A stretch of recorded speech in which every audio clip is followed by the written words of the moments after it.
afternoon. The end of an era for South Sydney with that 1971 victory, and who led the way during those glory days, and hoping to initiate something of the like next year as the first grade coach at South Sydney is Bob McCarthy. Bob, thanks for joining us. Let's go back a couple of years. The reports are the intercept, you were offside. I don't think so, Peter. I could see it coming.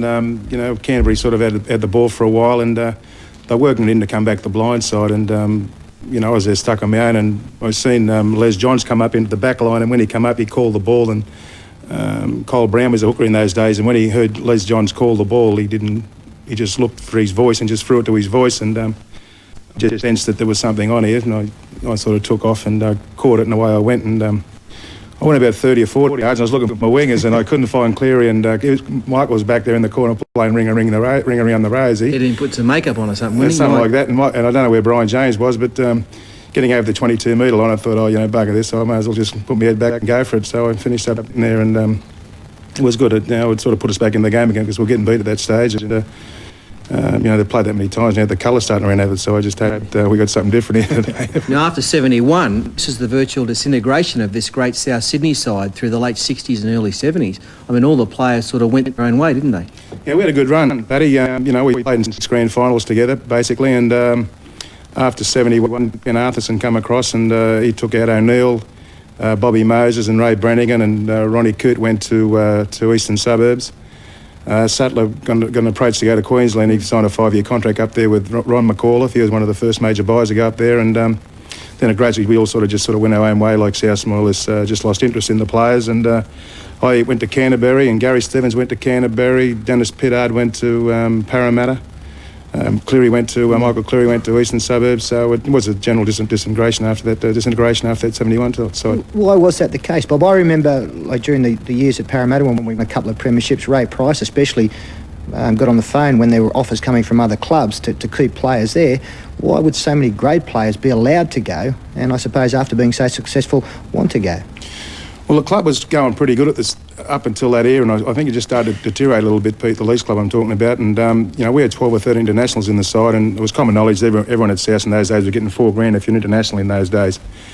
And basically across the board everyone was getting $4 grand if you're international. Well, Manly come out with a gigantic thing for O'Neill, and like Queensland offered Sattler, I think, $100 grand contract for 5 years. It was just unbelievable in those days. Like now you'd laugh at it, but in those days it was pretty big money.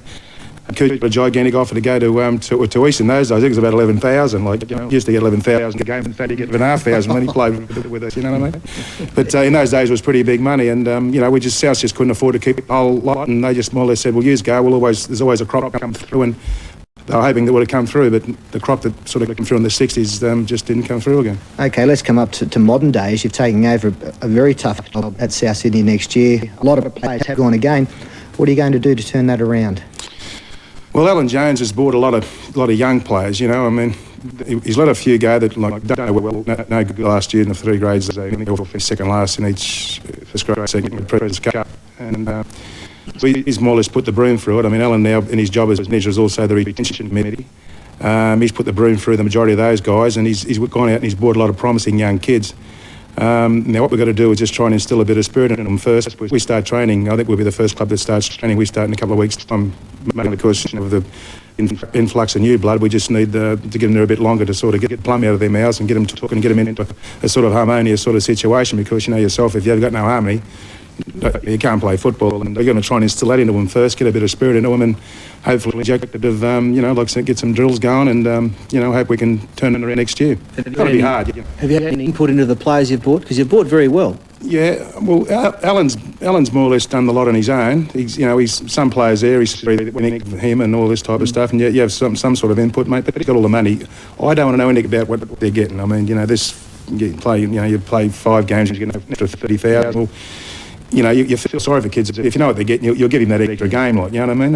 And you get your 30 grand, but by doing that, you bring yourself done. And I'd rather just leave that to all Alan. I don't want to know what the players are getting. And my job there is more or less to coach the first grade and the second grade side with Kenny Shine. And we have to just do well with that. All right.